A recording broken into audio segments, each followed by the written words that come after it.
नमस्कार दोस्तों, मैं बलवंत सारण आपका फिर आपके अपने चैनल साइंस गुरु बलवंत पे स्वागत करता हूं। और आज हम पढ़ने वाले हैं बहुत ही अच्छे से, और डेली भी अच्छे से ही पढ़ते हैं तो आज भी अच्छे से ही पढ़ेंगे। और आप अगर वीडियो देखते हो पूरी तो बहुत अच्छे बच्चे हो, और वीडियो आप शेयर भी कर रहे हो, मैं इस बात का आभारी हूँ भी आप बहुत ज़्यादा शेयर कर रहे हो, लाइक कर रहे हो, कमेंट करके हमें बता रहे हो। तो आप ऐसे ही करते रहना, कमेंट शेयर करते रहिए और आपका दिन शुभ हो। और आज हम पढ़ेंगे लिम्फेटिक सिस्टम यानी लसिका तंत्र के बारे में। लसिका तंत्र क्या है, हमने पीछे वीडियो डाली है, बिल्कुल डिटेल से कर रहे हैं जिस प्रकार ऑफलाइन में आप पढ़ते हो, रेगुलर क्लासें आ रही है। ठीक है, आज हम पढ़ेंगे लसिका तंत्र क्या है। और लसिका तंत्र स्टार्ट करने से पहले मैं बता देता हूँ, जहाँ से बहुत अच्छे अच्छे क्वेश्चन आते हैं लेकिन कहीं भी नहीं समझाया जाता, समझ के पढ़ेंगे उस चीज़ को। और उससे पहले एक छोटा सा टॉपिक और है जिसको मैं कवर कर देता हूँ। ब्लड प्रेशर क्या है, ठीक है ना, रक्त दाब क्या है। तो इसको ऐसे समझ सकते हो, exert pressure on blood vessels by blood, यानी यहाँ पे लिख लो आप ब्लड वेजल्स फॉर्म। ठीक है, यानी रक्त वाहिका के, है क्या ये चीज, रक्त वाहिका के दीवार के ऊपर रक्त के द्वारा लगाया गया दाब है।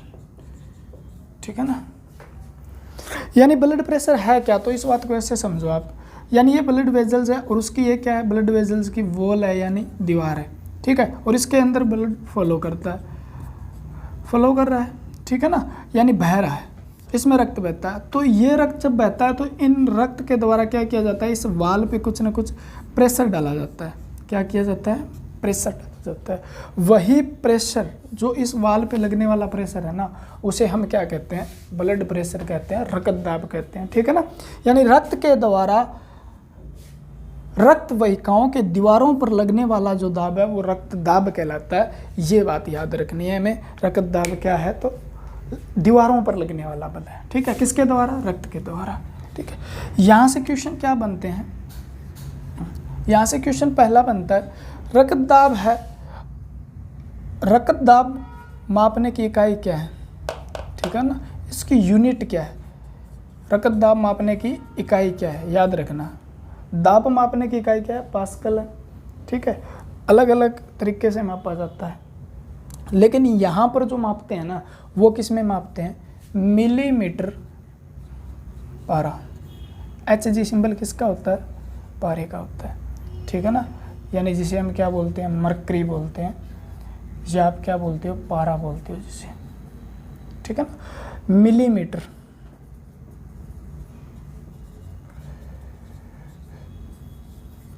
यानी पारे का सहारा लिया जाता है किसके, रक्त दाब को मापने के लिए। ठीक है, और जिस यंत्र से मापा जाता है उस इंस्ट्रूमेंट का नाम क्या है, तो मेजर्ड बाय स्फिग्मो मैनोमीटर। ठीक है, इसको याद रखना। मैनोमीटर रक्त दाब, सीधा दाब मापने के लिए किस यंत्र का प्रयोग किया जाता है, तो आपका आंसर क्या रहता है, मैनोमीटर का रहता है। ठीक है, और स्फिग्नो मैनोमीटर किससे संबंधित हो गया, ब्लड से हो गया। तो आपको याद रखना है स्फिग्मो मैनोमीटर। ठीक है ना, स्फिग्मो मैनोमीटर किसके लिए यूज होता है, तो आपका आंसर क्या रहेगा, रक्त दाब मापने के लिए किसका प्रयोग किया जाता है, स्फिग्मो मैनोमीटर का। और वो रक्त दाब को किस में दर्शाता है, तो mmHg के अंदर दर्शाता है। और ये नॉर्मल जो होता है, रक्त दाब कितना होता है, तो आपसे क्वेश्चन पूछा जाता है तो आपका आंसर क्या रहता है, सामान्यतः रक्त दाब कितना होता है, ब्लड प्रेशर, जिसे आप बीपी बोलते हो शॉर्ट फॉर्म में। ठीक है ना, तो सामान्य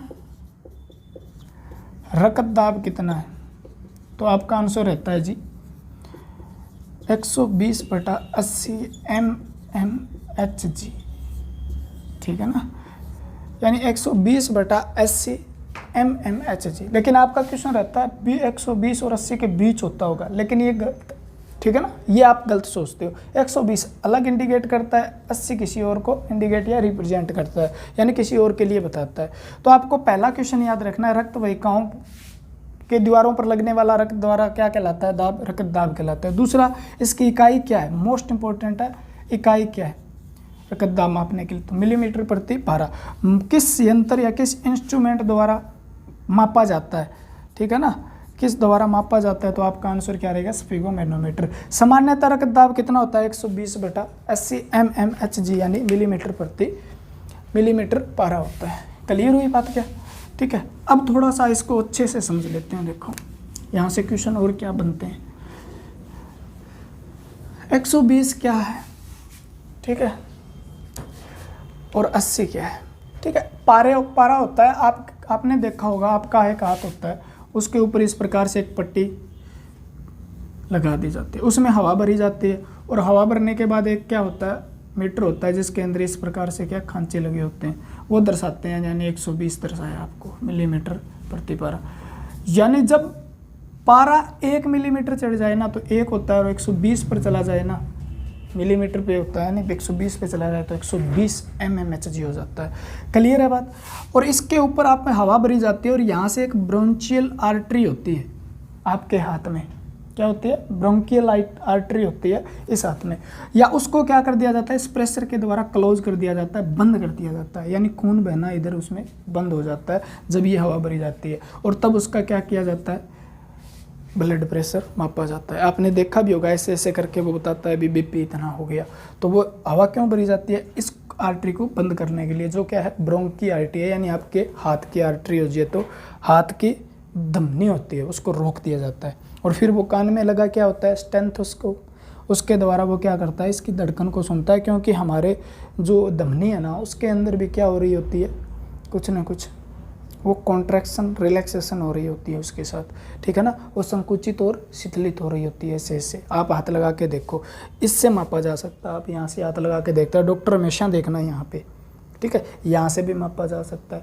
तो आपको यहाँ से भी माप सकते हैं, और जगह से माप, पैरों से भी माप सकते हैं, लेकिन अच्छा नहीं लगेगा ना, डॉक्टर कहे बीपी देखना है या नाड़ी दाब देखना है, तो आप कहोगे जी उस पर रख दो, मेज पे पैर रख दो भी, हाँ माप दो, तो मापा यहाँ से भी जा सकता है, यहाँ से भी जा सकता है, यहाँ से भी, ठीक है, और यहाँ से भी मापा जा सकता है, तो वो कहीं से भी देख सकता है। नाड़ी दाब होता है वो अलग चीज़ है।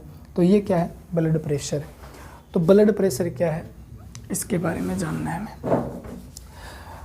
तो ब्लड प्रेशर मैंने क्या बताया, 120/80 बताया, क्या बताया, mmHg बताया, ठीक है ना, ये नॉर्मल होता है। क्लियर है बात। और एक होता है पल्स प्रेशर, ठीक है, ये याद रखना है आपको, नया आपके लिए। यानी आप सोचते हो रक्त दाब को नाड़ी दाब बोलते हैं, नाड़ी दाब क्या है, इस दोनों के बीच की वैल्यू जो है 40, ठीक है ना, नाड़ी दाब क्या होता है, 40 होता है, ठीक है। तो आप नॉर्मल सामान्यतः नाड़ी दाब कितना होता है, तो आप कहोगे जी 40। जो डॉक्टर यहाँ से मापता है वो क्या है, नाड़ी दाब मापता है, यानी जिसे आप क्या बोलते हो, नस बोलते हो, नस के द्वारा हाथ से, ठीक है ना, तो पल्स प्रेशर बोलते हैं इसको, पल्स प्रेशर। तो ये पल्स प्रेशर कितना है, याद रखने के लिए इन दोनों को का अंतर देख लो, वो कितना रहेगा, 40। तो आपका आंसर क्या रह जाएगा, नाड़ी दाब कितना होता है, तो 40 mmHg होता है। क्लियर हुई बात, ठीक है। उसके बाद 120 क्या है और 80 क्या है, ठीक है। 120 रक्त दाब तब होता है, ब्लड प्रेशर तब होता है जब हृदय क्या करता है, सिस्टोल करता है, यानी हृदय क्या करता है, संकुंचन करता है, ठीक है। और 80 कब होता है, जब हृदय क्या करता है, डायस्टोल करता है, डायस्टोल करता है, यानी क्या करता है, तो आप कहोगे जी शिथिलन करता है, ठीक है। आप इसे क्या बोलते हो, कॉन्ट्रैक्शन भी बोलते हो, और आप इसे रिलैक्सेशन भी बोलते हो। क्लियर हुई बात। अब देखो थोड़ा सा ध्यान रखना है, अब क्वेश्चन थोड़े से हाई लेवल के आते हैं, तो ठीक है, इसे पढ़ना जरूरी हो जाता है। यानी हृदय जब संकुचित होगा यानी कोई चीज़ को आप, जैसे आप बोतल ले लो, मान लो उसमें पानी भर दिया, आप जब इसको क्या करोगे, दबाओगे, उस पर प्रेशर डालोगे, पानी का प्रेशर ज़्यादा होगा ना, ठीक है, और जब उसे फैलाओगे तो बाहर क्या प्रेशर कम होगा, ठीक है। तो जब आपका हृदय संकुचित होता है ना तो प्रेशर क्या डाला जाता है, ब्लड के द्वारा ब्लड वाहिकाओं पे सबसे ज़्यादा डाला जाता है, और उसे क्या बोलते हैं हम, सिस्टोल जब हो रहा है तो 120 है, तो इसको क्या बोलेंगे, तो आपसे ये क्वेश्चन पूछा जाता है आजकल, सिस्टोलिक ब्लड प्रेशर कितना होता है साधारणतः मनुष्य का, सिस्टोलिक ब्लड प्रेशर या संकुचित रक्त दाब, संकुंचन रक्त दाब कितना होता है, तब आपके पंखे उड़ जाते हैं, ठीक है ना। तो वो कितना होता है, तो आपका आंसर क्या है, ऊपर वाला 120 है, वो किसको दर्शा रहा है, हृदय जब संकुचित हो रहा है उस प्रेशर को दर्शा रहा है, और 80 वाला किसको दर्शा रहा है, जब हृदय क्या हो रहा है, फैल रहा है तो रक्त आगे नहीं जा रहा ना इतना प्रेशर से, ठीक है, तो तब उसे क्या बोला जाता है, डायस्टोलिक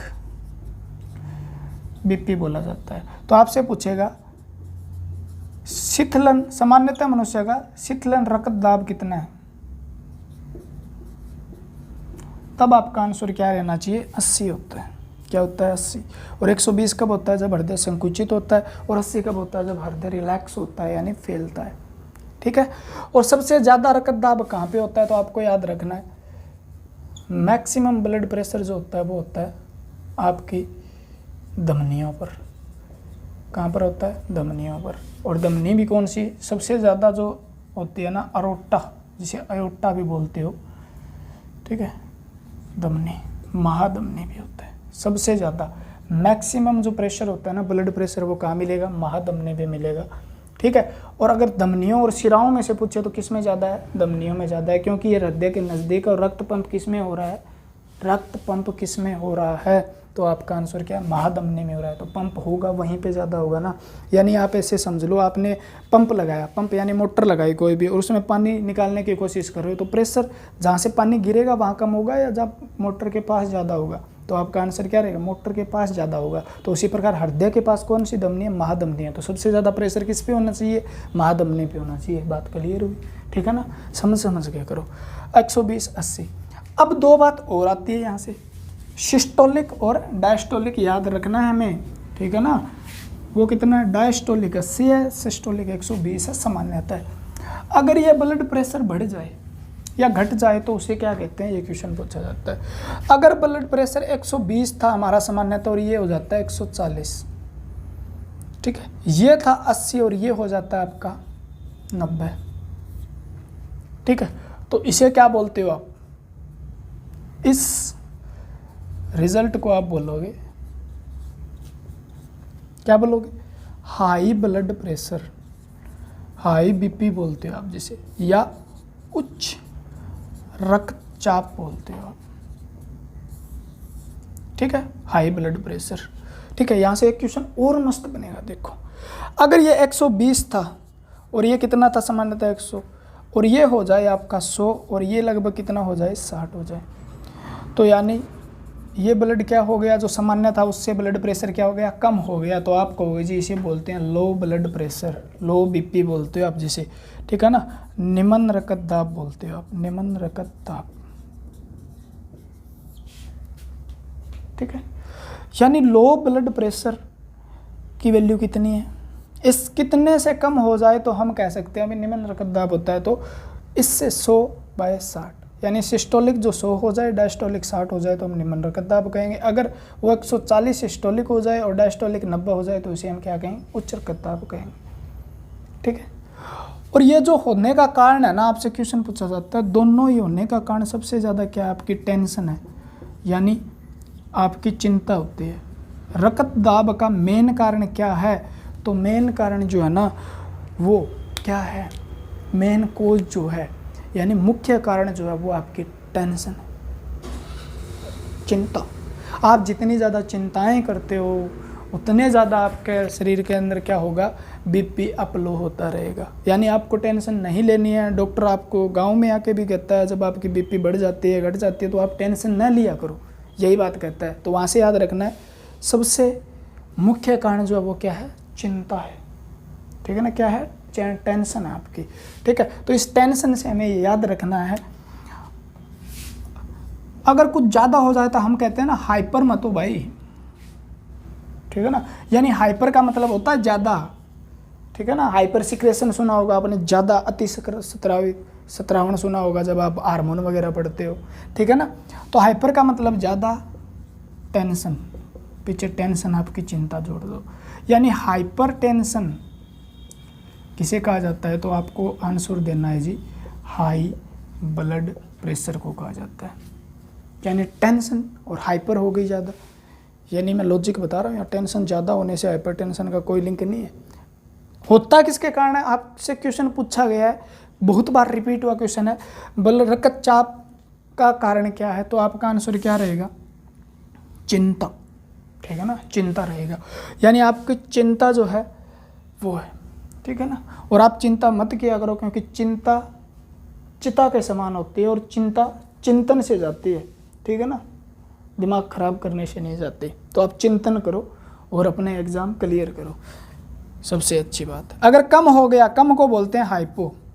हाइपो शब्द किसके प्रयोग होता है, ये हमेशा कम के लिए प्रयोग होता है, टेंशन, बस ख़त्म बात। यानी हाइपो टेंशन क्या है, तो आप कहोगे जी हाइपो टेंशन क्या है, तो आपका आंसर क्या रहेगा, लो बीपी, यानी लो ब्लड प्रेशर। बीपी नाम लेते ही कुछ की तो फीलिंग जाग उठती है बेचारों की, ठीक है। तो इसे याद रखो आप, क्लियर है। ये बात हुई हाई ब्लड प्रेशर और लो ब्लड प्रेशर की, ठीक है। हाइपर टेंशन क्या है, तो हाई ब्लड प्रेशर है। हाइपोटेंशन क्या है, तो क्या है, सॉरी, हाइपर टेंशन क्या है, तो आपका आंसर क्या रहेगा, हाई ब्लड प्रेशर है। और हाइपोटेंशन क्या है, तो आपका आंसर क्या रहेगा, लो ब्लड प्रेशर को कहा जाता है। सीधा पूछता है, निम्न रक्तदाब को क्या कहा जाता है, उच्च रक्तदाब को क्या कहा जाता है, ठीक है। तो टेंशन नहीं लेनी है, ठीक है। दवाइयाँ वगैरह जो होती है आपके लिए ज़्यादा ज़रूरी नहीं है, लेकिन आपने सुना होगा सोडियम क्या करता है, हार्ट रेट को बढ़ाता है, रक्तदाब को बढ़ाता है, ये बात मैंने बताई होगी पीछे। सोडियम अगर हार्ट रेट को बढ़ाता है तो मतलब कम समय में ज़्यादा ब्लड पंप हो रहा है ना, तो क्या होगा, सोडियम आपके शरीर की ब्लड प्रेशर को भी बढ़ाता है। और ये आपने सुना होगा, यानी नमक का, अगर आपका ब्लड प्रेशर न हो तो नमक ज़्यादा नहीं खाना चाहिए। अगर आपका ब्लड प्रेशर जो है उसको आपको क्या करना है, नॉर्मल करना होता है, तो डॉक्टर कम जो ब्लड प्रेशर हो जाता है उसे एक ही सलाह देता है, भी आप थोड़ा सा नमक खाया करो, यानी सोडियम क्लोराइड लिया करो भाई, ठीक है। तो कम ब्लड प्रेशर और ज़्यादा ब्लड प्रेशर, कम ब्लड प्रेशर के लिए थोड़ा सा नमक खा लिया करो, ठीक है। नमक खाना ज़रूरी हो जाता है वहाँ पे, यानी सोडियम की कमी हो जाती है आपके शरीर में, तो लो बीपी का कारण रहता है। बाकी खान पीन जो होता है हमारा, खाते पीते हैं, उसी के कारण भी क्या हो जाता है, बीपी अप डाउन होता रहता है। यानी आपके खाने की आदतें उन्हें सुधार लो, थोड़ा सा अच्छा रहेगा, हार्ट के भी लिए रहेगा, ब्लड प्रेशर के भी लिए, आपके शरीर के लिए भी रहेगा, आपके फ्यूचर के लिए भी रहेगा, ठीक है। क्योंकि ज़िंदगी का पता नहीं भाई, पता नहीं कब चले जाए, ठीक है। लेकिन आप मेहनती हो, ठीक है, ऐसे तो जाने वाले हो नहीं, ठीक है।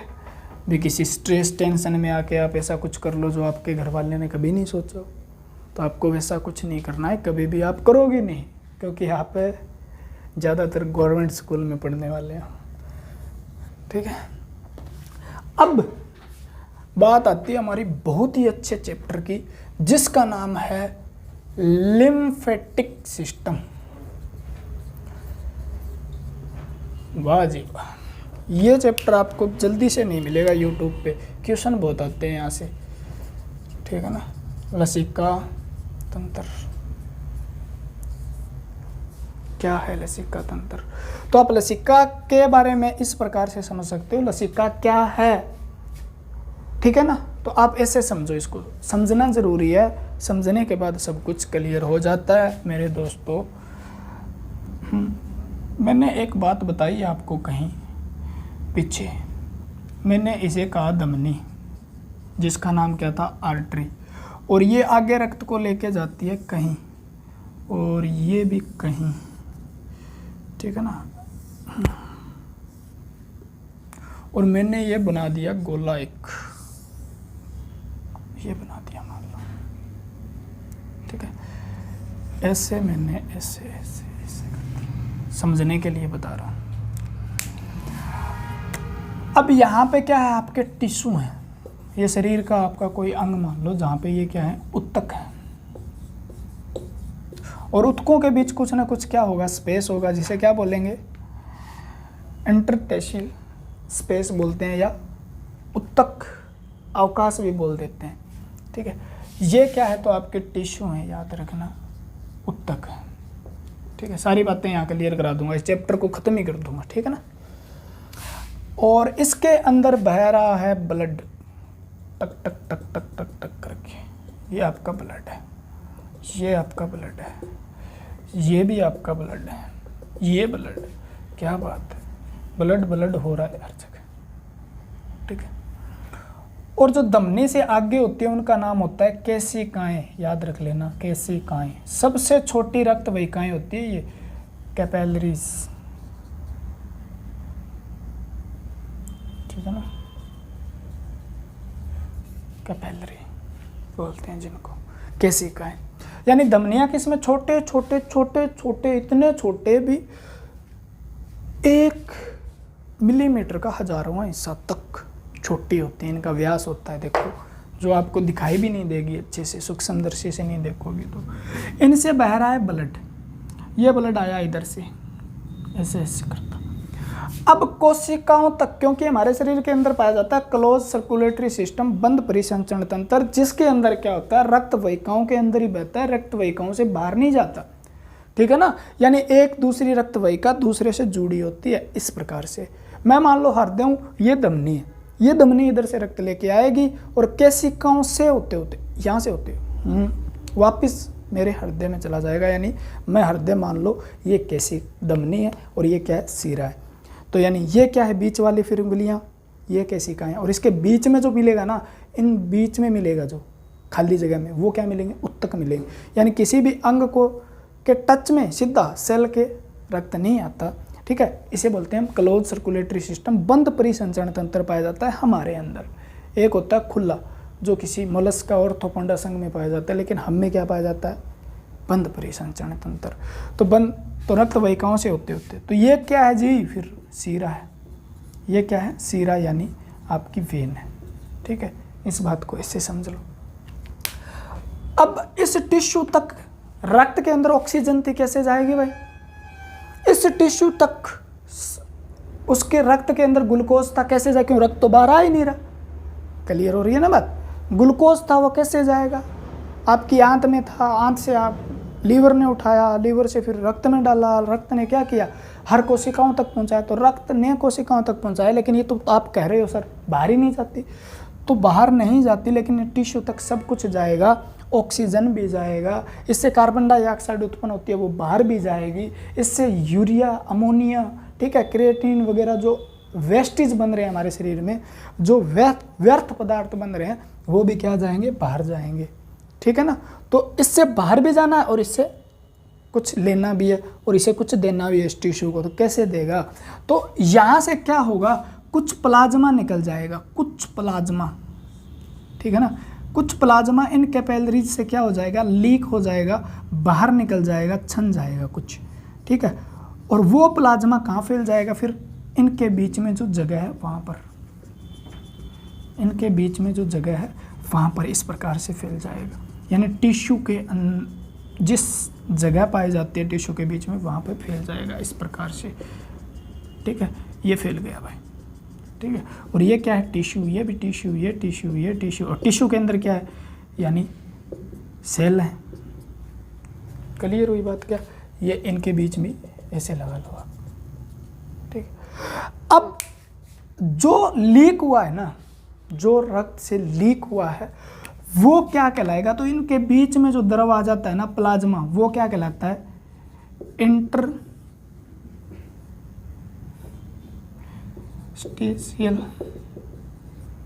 फ्लूइड्स, यानी मध्य द्रव कहते हैं इसे, या इसी का दूसरा नाम है टिश्यू फ्लूइड। टिश्यू फ्लूइड यानी उत्तक द्रव भी कहा जाता है इसे, उत्तक द्रव।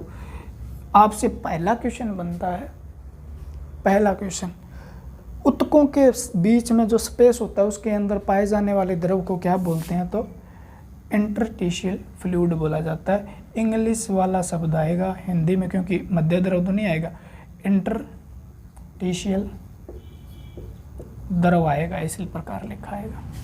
ठीक है, तो इसे कहा जाता है द्रव। अब क्या हुआ, ये द्रव आ तो गया, यानी एक दिन के अंदर लगभग आपके रक्त से 3 लीटर प्लाज्मा जो है ना वो लीक हो जाता है। अब 3 लीटर डेली का लीक हो रहा है, आपके शरीर में कितना है, 5 लीटर। 3 लीटर वो अगर कहीं चला गया, और जगह चला गया, तो नुकसान हो जाएगा आपके शरीर को, प्लाज्मा की कमी हो जाएगी, ब्लड कम हो जाएगा आपके शरीर में। क्लियर हो रही है ना बात, ठीक है ना। अब इससे क्या होगा, यहाँ से बनेगी छोटी छोटी कैपिलरीज, केशिकाएं, इस प्रकार से, ठीक है ना, इस फ्लूइड को उठाने के लिए। और ये केशिकाएं आगे जाके, यानी कहीं और से भी आ रही है, ठीक है ना, ये कहीं और से भी आ रही है, इस प्रकार से एक जंक्शन बन जाएगा उन कैपिलरीज का। और ये कैपिलरीज फिर ये मान लो आपकी क्या थी, शिरा थी, जिसमें अशुद्ध रक्त बहता है, ये आगे चली जाएगी, ठीक है ना। और इसे बोलते हैं, ये मान लो जुगुलर वेन आपकी, जो आपके यहाँ पर पाई जाती है, यहाँ पर पाई जाती है, जुगुलर वेन बोलते हैं इसको, ठीक है ना, जुगुलर वेन, शिरा। वहाँ पर जाके ऐसे ऐसे इस प्रकार से, ये और कहीं से भी आ रहा है, ऐसे जा रहा है, ठीक है, ऐसे जाता जाता ये जुगुलर वेन के साथ जुड़ जाती है नलिकाएं, ठीक है ना, इस प्रकार से,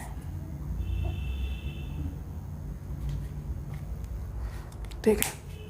यानी इसे क्या कहेंगे, तो लिम्फ कैपिलरीज कहेंगे, लिम्फ कैपिलरीज। आप कह दो जी लसिका केशिकाएं कहेंगे, ठीक है। ये बात समझ में आ गई, तो इससे जितने क्वेश्चन बनेंगे मैं अच्छे से समझा दूंगा। ये क्या कहलाएगी, लिम्फ वेजल कहलाएगी, लिम्फ वेजल्स कहलाएंगी, यानी लसिका वहिका कहेंगे इसे।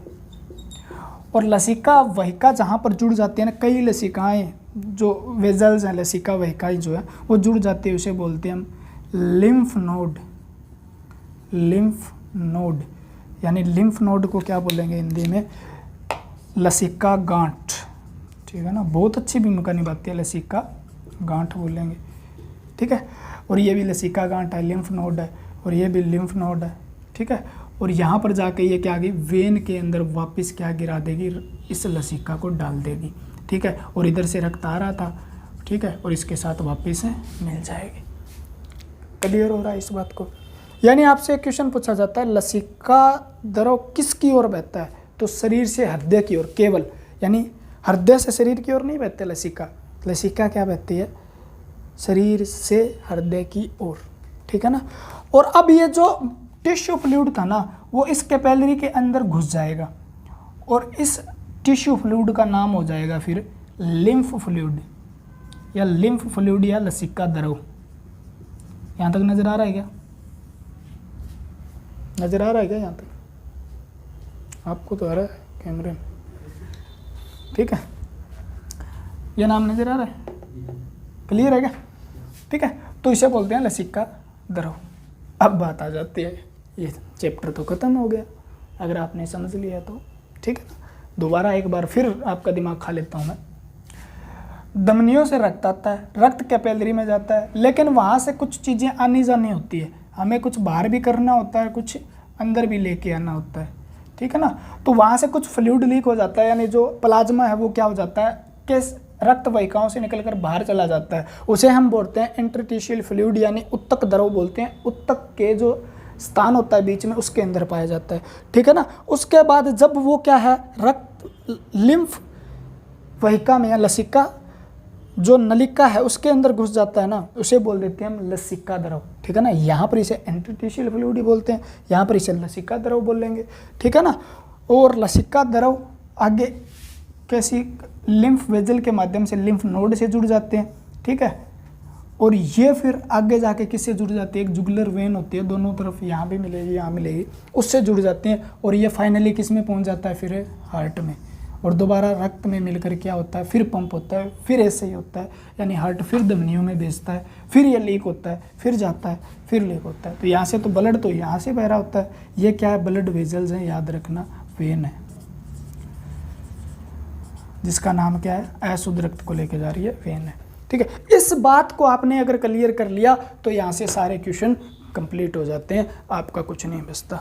ठीक है ना, कैसे हो जाते हैं, देखो क्या क्या क्वेश्चन पूछे जा सकते हैं। यहाँ तक नजर आ रहा है, नो प्रॉब्लम। ठीक है, तो आप लिखो सबसे पहले लसिका द्रव क्या है, ये क्वेश्चन पूछा था, लसिका द्रव क्या है। ठीक है ना, यानी लिम्फ फ्लूइड क्या है।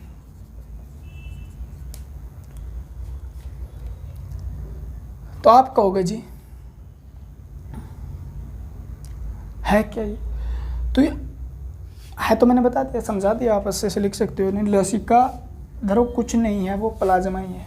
ठीक है ना, प्लाज्मा है, यानी आप कहो लसिका द्रव तो आप ऐसे लिख सकते हो, अगर प्लाज्मा पूरा आपका ब्लड है, समझने के लिए ब्लड में से आरबीसी घटा दी जाए, ठीक है, आरबीसी घटा दी जाए ना, और इससे क्या मिलेंगे आपका, दो ब्लड सेल घटा दिए जाएं, तो पीछे जो बचता है वो क्या है, लिम्फ फ्लूइड है, समझने के लिए।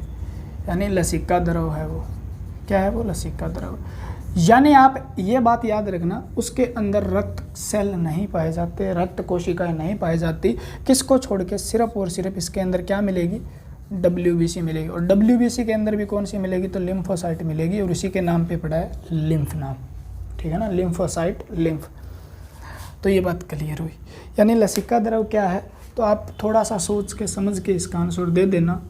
लसिका द्रव रक्त, इस बात को लिखूंगा नहीं सोचने का, रक्त से होने वाला प्लाज्मा जो लीकेज है, यानी प्लाज्मा जो क्या है बाहर निकल जाता है और वो जाकर ऊतकों को पोषण देता है, वहाँ से वेस्ट पदार्थ को बाहर निकालने का भी काम करता है, और उसे क्या बोला जाता है, उत्तक द्रव बोला जाता है। और उत्तक द्रव यानी टिश्यू फ्लूइड जो फिर लसिका वहिका में चला जाने के बाद उसे लसिका फ्लूइड यानी लसिका द्रव यानी लिम्फ फ्लूइड कहा जाता है।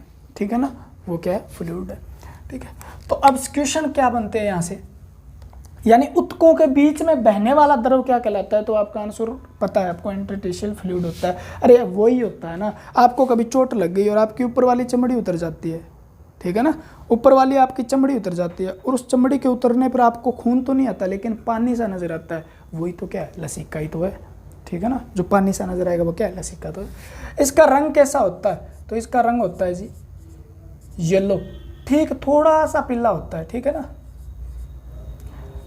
क्लियर सी येलो बोल दो आप, यानी थोड़ा सा पीला, एज लाइक किसकी तरह, यानी प्लाज्मा की तरह। प्लाज्मा में भी क्या होता है, प्लाज्मा का हल्का सा रंग पीला होता है, वो किसके कारण होता है, बिलिरुबिन के कारण होता है। आपने सुना भी होगा, प्लाज्मा किया था हमने वहाँ पे। तो प्लाज्मा ही तो है, ये है क्या, प्लाज्मा ही है, लेकिन इसके अंदर सेल नहीं है, बाकी तो प्लाज्मा ही है। ठीक है ना, तो सेल नहीं है तो ये थोड़ा सा क्या, इसका रंग पीला होता है। क्लियर है। एक दिन में लगभग कितना होता है, 3 लीटर ये इसका निर्माण होता है, 3 लीटर। ठीक है, लीकेज फ्रॉम ब्लड वेजल्स। ठीक है ना, यानी 3 लीटर निकल जाता है ये रक्त वाहिकाओं से। दूसरी बात, तीसरी बात, क्या काम क्या करता है, एक तो ये सबसे इंपॉर्टेंट काम करता है, आपका जो जीआई ट्रैक है, गैस्ट्रो, ठीक है, जो ट्रैक आपका गैस्ट्रोइंटेस्टाइनल ट्रैक बोला जाता है, इसे फुल फॉर्म मत लिखना आप, या आप इसे बोल सकते हो, सीधा बोल सकते हो, आप बोलते हो इसे पाचन नलिका। ठीक है ना, क्या बोलते हो, पाचन नलिका बोलते हो। ठीक है, जो पाचन में काम करती है, वहाँ से जो क्या होता है, आपका डाइजेस्ट लिपिड है, यानी आपकी जो पची हुई वसा है ना, पची हुई वसा, उसको अब्सॉर्ब करने का काम करता है, यानी उसका क्या करता है, ये अवशोषण करने का काम करता है। मोस्ट एंड मोस्ट भूमिका निभाता है, ये अवशोषण काम करने का करता है। और कहाँ पर पहुँचाता है, ये रक्त में पहुंचाकर लीवर तक पहुंचाने का काम करता है किसी न किसी तरीके से। ठीक है, एक तो वसा का अवशोषण करना, विलाई पाई जाती है आपकी आंत के अंदर, वहाँ से, या आप लेटरल बोलते हो, लेटरल मतलब इस प्रकार की फिंगर लाइक संरचना होती है, उसके अंदर का भाग लेटरल कहलाता है, विलाई के अंदर। ठीक है, वहाँ से जो अवशोषित कर रहा है ना, वो कौन कर रहा है? लिम्फ कर रहा है। किसका? वसा का। दूसरा इसका काम क्या है? ये आपकी इम्यूनिटी पावर को बढ़ाता है जनाब, इम्यूनिटी पावर को बढ़ाता है, यानी हमारी प्रतिरोधक क्षमता को बढ़ाने का काम करता है। प्रतिरोधक क्षमता को क्यों करता है जी? क्योंकि इसके अंदर मैंने आपको बताया था WBC के अंदर क्या पाई जाती है? WBC पाई जाती है। WBC भी सारी नहीं पाई जाती, उसका एक भाग होता है। ज़्यादा कौन सी पाई जाती है? तो T लिम्फोसाइट पाई जाती है, T, और इसी के नाम पे इसका मान लो लिम्फोसाइट, T लिम्फोसाइट पाई जाती है, ये WBC पाई जाती है। और उसके साथ B लिम्फोसाइट भी पाई जाती है। ज़्यादा कौन सी पाई जाती है? आपसे क्वेश्चन पूछा जाता है, T लिम्फोसाइट पाई जाती है। यानी WBC क्या करती है? हमारे शरीर को रोगों से लड़ने की क्षमता पैदा करती है। ठीक है, वो अलग अलग प्रकार के, जैसे न्यूट्रोफिल्स अलग करती है, बेसोफिल, एसिनोफिल्स, उसके बाद मोनोसाइट और लिम्फोसाइट अलग अलग प्रकार के काम करते हैं। तो उसमें लिम्फोसाइट सबसे भूमिका निभाती है, बड़ी वाली, और वो क्या करती है? हमारे शरीर को स्वस्थ बनाती है और लोगों से लड़ने की क्षमता बढ़ाती है। तो ये लिम्फ भी हमारे शरीर के लिए उतना ही इम्पोर्टेंट है जितना ब्लड है रोगों से लड़ने के लिए, क्योंकि इसमें क्या पाई जाती है? WBC पाई जाती है। क्लियर हुई बात क्या? ठीक है, तो ये दो इसके काम है। ठीक है, तीसरा लिम्फ फ्लूइड क्या करता है? ये स्क्रीन करता है अभी शरीर के अंदर कोई इन्फेक्शन वगैरह तो नहीं हुआ। ठीक है, सबसे पहले आपसे कोई भी, तो लिम्फ फ्लूइड हो गया, ये तो सारे क्वेश्चन टिक हो जाएंगे। कोई बुक खरीद लेना आप वहाँ से, या किसी के नोट्स मिलते हैं तो वहाँ से, अगर किसी ने बनाए होंगे तो मैं दे दूंगा। ठीक है ना, आप अपने मेरे व्हाट्सएप नंबर पे मैसेज कर देना, वहाँ से मैं सेंड कर दूंगा। ठीक है, लिम्फ क्या है, वो कैसे काम करता है, यानी आपके शरीर में वो इम्यूनिटी पावर कैसे बढ़ाएगा। मान लो आपको यहाँ चोट लगी, यहाँ से क्या बह गया आपके शरीर में? कोई पैथोजन यानी कोई बैक्टीरिया वगैरह चला गया, तो वो सीधा रक्त में तो नहीं जाएगा, वो कि इस भाग में जाएगा, और इस पहले कहाँ जाएगा? लसिका के माध्यम से लिम्फ नोड में जाएगा। ठीक है, तो लसिका वहिका क्या है? तो इसके बारे में क्वेश्चन क्या बनेगा? लसिका को लेकर जा रही है वो। और लिम्फ द्रव जो होता है वो हृदय की ओर बहता है, एक ही साइड बहता है, हृदय की ओर। आपका आंसर रहता है, क्वेश्चन रहता है, लसिका जो होती है, लसिका द्रव की गति होती है, आगे ऐसे करके लिख देगा, हृदय से शरीर की ओर, शरीर से हृदय की ओर, दोनों तरफ। ठीक है, तो आपका आंसर क्या रहेगा? हृदय से शरीर की ओर बहता है, क्योंकि लसिका कहाँ से है आपको पता होना चाहिए इस क्वेश्चन का आंसर। ठीक है, उसके बाद आता है लिम्फ नोड। क्या है? थोड़ा सा क्या है लिम्फ नोड? समझोगे तो देर लगेगी, मैं बता देता हूँ भाई। लिम्फ नोड, लसिका गांठ क्या है? सबसे पहला क्वेश्चन है, ठीक है ना, तो आप कह सकते हो जंक्शन ऑफ लिम्फ वेजल है।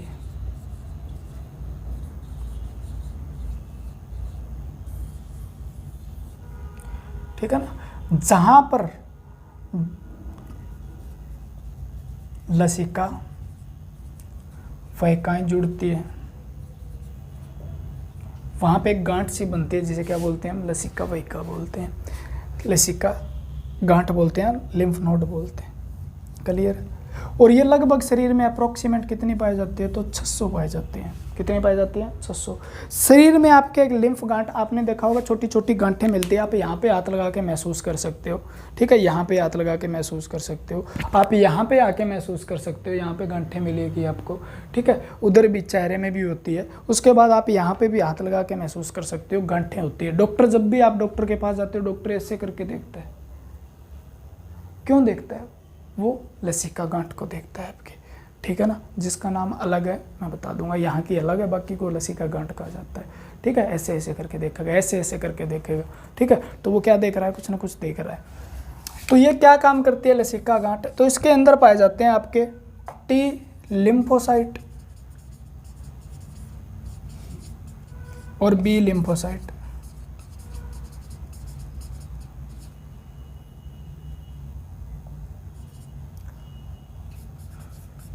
ठीक है, ये क्या है, दोनों WBC मैं बता देता हूँ आपको, WBC। ठीक है, लिम्फोसाइट के भाग हैं। ये पाई जाती है आपकी एक लसिका गांठ है, उसके अंदर क्या मिलेगी हमें, T मिलेगी और B मिलेगी। इस प्रकार की गांठ होती है, इसके अंदर इस प्रकार से खांचे से बने होते हैं। इसको मेडुला कॉर्टेक्स भाग में बांट दिया जाता है, लेकिन वो आगे की लाइन है। ठीक है, तो उस गांठ के अंदर T भी है और B भी है। तो वो क्या करेगी, वो आपके रक्त जो होता है उसको स्क्रीन करेगी, और स्क्रीन करने के बाद यानी उसको क्या करेगी, देखेगी। लसिका को क्या करेगी, देखने का काम करेगी। और देखने के बाद अगर स्क्रीनिंग होने के बाद क्या होगा, अगर उसके अंदर कोई भी पैथोजन है जो हमारे शरीर का अननोन मतलब मटेरियल है, जो हमारे शरीर का नहीं है, या एंटीजन है, तो वो क्या करेगी, इम्यून सिस्टम जो हमारा आता है ना, यानी इम्यून सिस्टम उसको क्या करेगी, रिस्पॉन्स करेगी। उसे कहेगी भी हमारे शरीर में कुछ ना कुछ घुस चुका है। उसको क्या करेगी, आप कह सकते हो हमारे प्रतिरक्षक तंत्र जो होता है ना, उसको क्या करेगी, ये अलर्ट कर देगी। ठीक है, हमारे शरीर में कुछ ना कुछ घुस चुका है और इसे हमें मारना है, तो हमारा पूरा का पूरा इम्यून सिस्टम क्या हो जाएगा, एक्टिव हो जाएगा, और उससे क्या करेगी, ये बचाने का काम करेगी। हमारे शरीर को उन पैथोजन वगैरह से बचाने का काम करेगी। वो क्या है, लिम्फ नोड में पाई जाती है लिम्फोसाइट। ठीक है, और आपके शरीर में ज़्यादा बैक्टीरिया वगैरह या घुस जाते हैं तो आपके शरीर में क्या हो जाता है, इन्फेक्शन को इंडिकेट कर रहा होता है। यानी आपसे ये क्वेश्चन पूछा जाता है, लिम्फ नोड के अंदर सूजन आ जाने से, सूजन आने का मतलब क्या है, तो क्योंकि आजकल क्वेश्चन हाई आ रहे हैं, समझना पड़ेगा। इसके अंदर क्या हो जाती है, आपकी स्वेलिंग हो जाती है। स्वेलिंग हो जाती है तो वो किसको इंडिकेट करती है, किसको इंडिकेट टू इन्फेक्शन। यानी वो क्या करती है,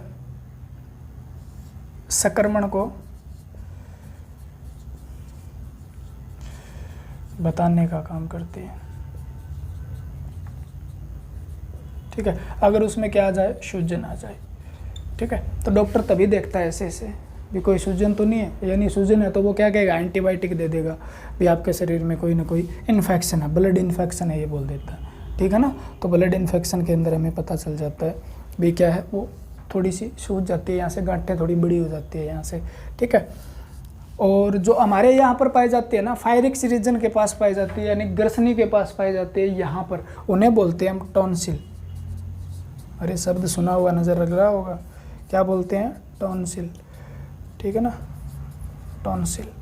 और ये क्या है, इन्फेक्शन। ये भी क्या करती है, इन्फेक्शन को इंडिकेट करती है, क्योंकि ये भी क्या है, एक प्रकार है किसका, लिम्फ नोड का, जो यहाँ पाई जाती है। और इनमें स्वेलिंग हो रही है तो आपके शरीर में क्या हो सकता है, कोई इन्फेक्शन हो सकता है। डॉक्टर ये कहता है आपके शरीर में कोई इन्फेक्शन है, एंटीबॉडी ले लो, एंटीबायोटिक ले लो, ये वगैरह दवाइयाँ वगैरह दे देता है अपने हिसाब से, जिस प्रकार का इन्फेक्शन होता है, तो वो चीज़ हमें नहीं पढ़नी। ठीक है, तो लिम्फ नोड क्या है, जॉइंट है, किसका जॉइंट है, जंक्शन है। ये इस प्रकार से बात क्लियर। अगर इसके अंदर सूजन आ जाती है तो इस रोग को क्या बोला जाता है, क्वेश्चन पूछा जाता है। ठीक है ना, तो इसे बोला जाता है टॉन्सिलिटिस, ये रोग है। तो आपको बोलेगा स्वेलिंग इन टॉन्सिल। टॉन्सिल में सूजन आने से कौन सा रोग हो जाता है, तो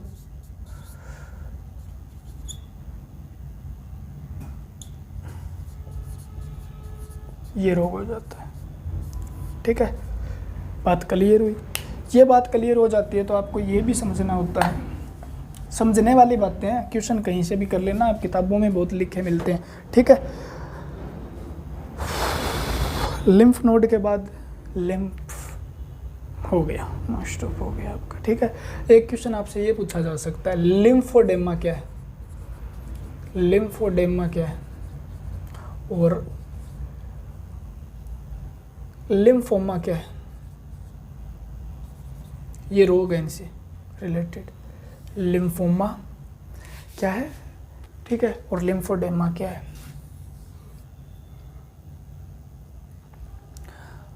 एक और होता है लेकिन लिम्फ से संबंधित है, यानी लिम्फ, और लिम्फ से संबंधित है तो लिम्फोडेमा क्या है, यानी आपका lymphatic system does not work properly. आप कहोगे जी लसिका तंत्र अगर सही से काम नहीं कर रहा है, सही से काम नहीं कर रहा है, तो उसे क्या कहा जाता है, लिम्फोडेमा कहा जाता है। कौन सा तंत्र, लसिका तंत्र आपका पूरा का पूरा, जो किससे बना है, लिम्फ फ्लूइड से बना है, लिम्फ नोड से बना है, लिम्फ वेहिका यानी लिम्फ वेजल से बना है, जो किस से बना है, तो आपका आंसर क्या रहेगा, लसिका गांठ से बना है, लसिका वेहिका से बना है। उसके बाद लिम्फ यानी लसिका द्रव से बना हुआ है, वो प्रॉपर काम नहीं कर रहा है, तो आपको क्या बोलेंगे, लिम्फोडेमा हो गया। और लिम्फोमा क्या है, तो लिम्फ नोड के अंदर जो होती है ना, लिम्फ नोड कैंसर जो होती है